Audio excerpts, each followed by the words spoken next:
में तुम्हारे भीतर अभिमान नहीं होना चाहिए कि मैंने जो अनुष्ठान करा उसके बराबर कोई नहीं कर सकता। तीसरा कारण कि भगवान की सेवा तो आप कर रहे हो, भगवान की चाकरी में तो आप लगे हो, भगवान की आराधना भी कर रहे हो, दिया भी लगा रहे हो, धूप बत्ती भी लगा रहे हो, स्नान भी करा रहे हो, पंचामृत स्नान भी करा रहे हो, सारी पूजन अर्चना सब तुम कर रहे हो।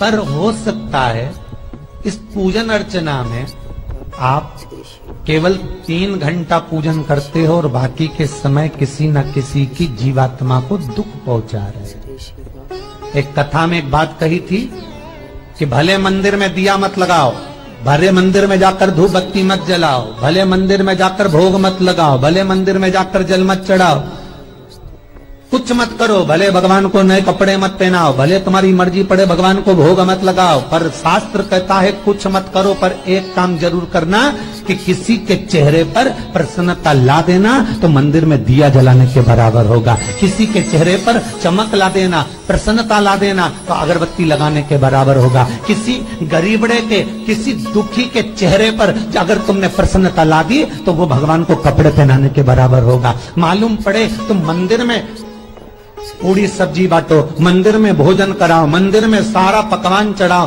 और कोई तुम्हारे कारण अगर दुखी है तो तुम्हें वो सुख का भान नहीं हो सकता। तीसरा कारण है वो सुख नहीं। चौथा कारण है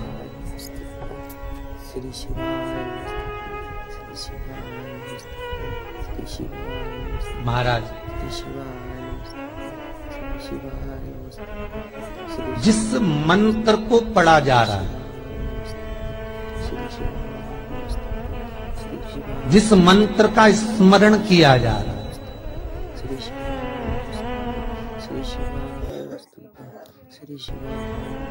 जिस भगवान की माला को हम जप रहे हैं, हम पाठ कर रहे हैं, उसमें त्रुटि उठा लीजिए। दुर्गा सप्तशती, दुर्गा सप्तशती का हिंदी अनुवाद में एक थोड़ा सा दृष्टांत दिया है, आपको मालूम होगा।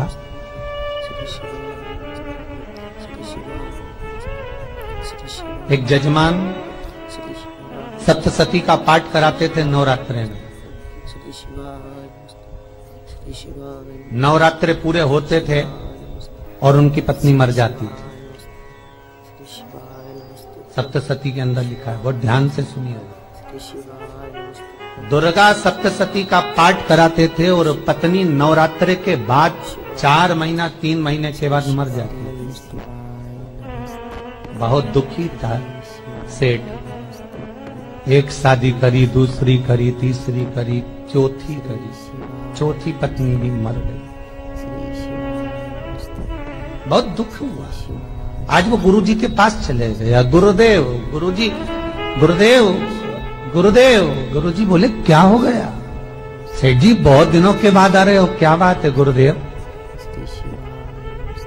मेरे को एक बात समझ में नहीं आती कि मैं नवरात्रे में सप्तशती का पाठ कराता हूँ, देवी जी का यज्ञ करवाता हूँ, माता रानी को चूनर पहनाता हूँ, उनको सुंदर बिछुड़ी, पायल, चुनरी सब पहनाता हूँ, कन्याओं का भोजन करवाता हूँ, भंडारा करवाता हूँ, जवारे बोता हूँ, अखंड ज्योत लगाता हूँ, पर नवरात्रि जैसी पूरी होती है उसके 2 महीने 3 महीने बाद मेरी पत्नी क्यों मर जाती है?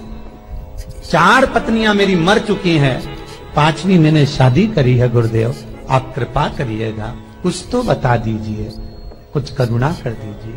गुरुजी बोले जब तू सब कुछ अच्छा कर रहा है, ज्योत भी जला रहा है, कन्या भोज भी करा रहा है, चुनरी भी चढ़ा रहा है, भंडारा भी कर रहा है, ज्योत भी लगा रहा है, जवारे भी बो रहा है, माता रानी की सेवा भी कर रहा है, अखंड रात्रि व्रत कर रहा है, सब कुछ तूने करा, यज्ञ भी करा, फिर तेरी पत्नी क्यों मर सकती है? ऐसा हो ही नहीं सकता। नहीं गुरुदेव, मेरी 5वीं शादी है गुरुदेव, अब की बार आप कृपा करिए। गुरुजी ने कहा तेरे पंडित जी को अनुष्ठान पर बुला, मैं कमरे में बैठकर सुनूंगा सप्तशती का पाठ, तब मैं ध्यान करूंगा। गुरुजी अंदर के कमरे में जाकर बैठ गए, ब्राह्मण पाठ करना प्रारंभ करा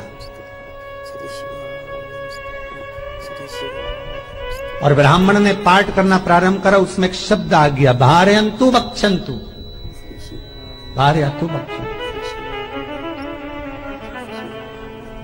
उसमें श्री शिवाय नमस्तुभ्यं श्री शिवाय।